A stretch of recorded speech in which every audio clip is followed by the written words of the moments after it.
Se você não sabe ou não lembra o que é um grupo, quando a gente diz grupo na matemática, a gente quer dizer grupo de transformações ou simetrias. Isso que vocês estão vendo é um grupo cíclico de ordem 3. O centralizador de um elemento num grupo é o conjunto de todos os elementos que comutam com ele. E aí a questão é, o que a quantidade de centralizadores pode dizer sobre a estrutura do grupo?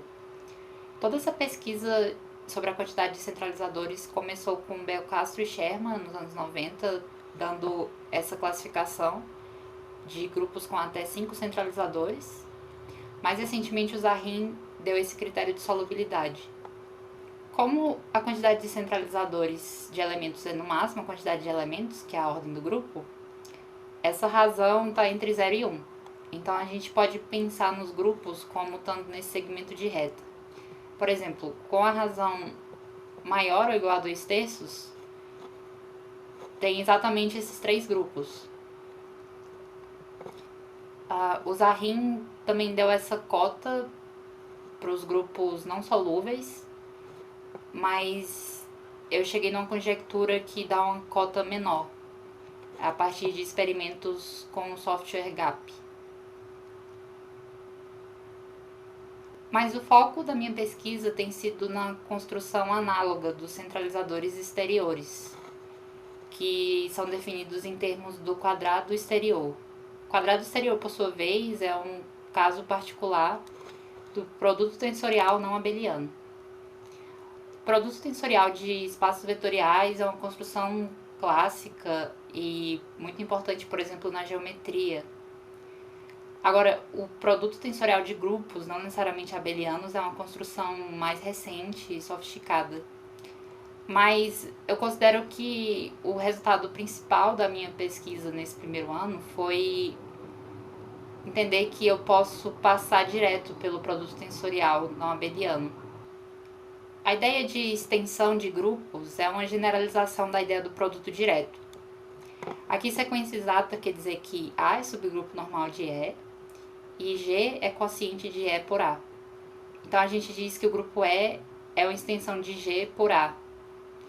E aí o quociente age no núcleo, por conjugação. E aí quando o núcleo é abeliano, e a gente fixa uma ação de G sobre A, tem um invariante topológico, o segundo grupo de cohomologia, que classifica as extensões de G por A. E aí, com esse grupo de cohomologia, a gente pode definir o multiplicador de Schur. O sentido dessa nomenclatura é que o multiplicador de Schur é o grupo pelo qual a gente multiplica para chegar no recobrimento de Schur.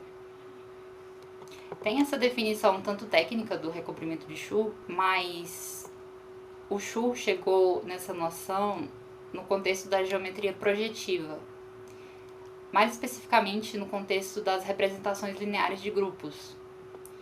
Esse grupo linear geral é o grupo de transformações do espaço vetorial V.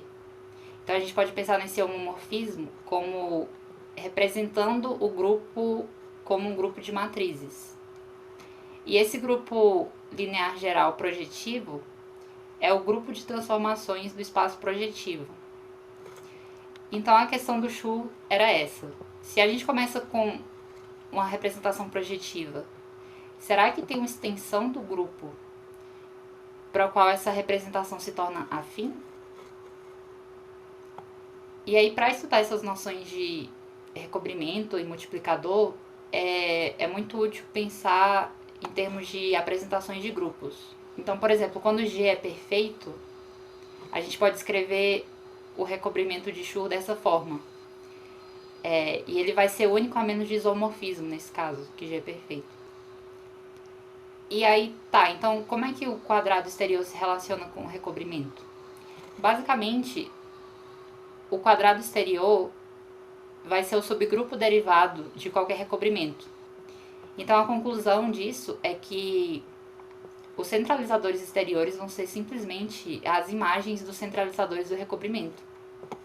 Então, com isso, a gente pode, por exemplo, calcular a quantidade de centralizadores exteriores para toda uma família de grupos.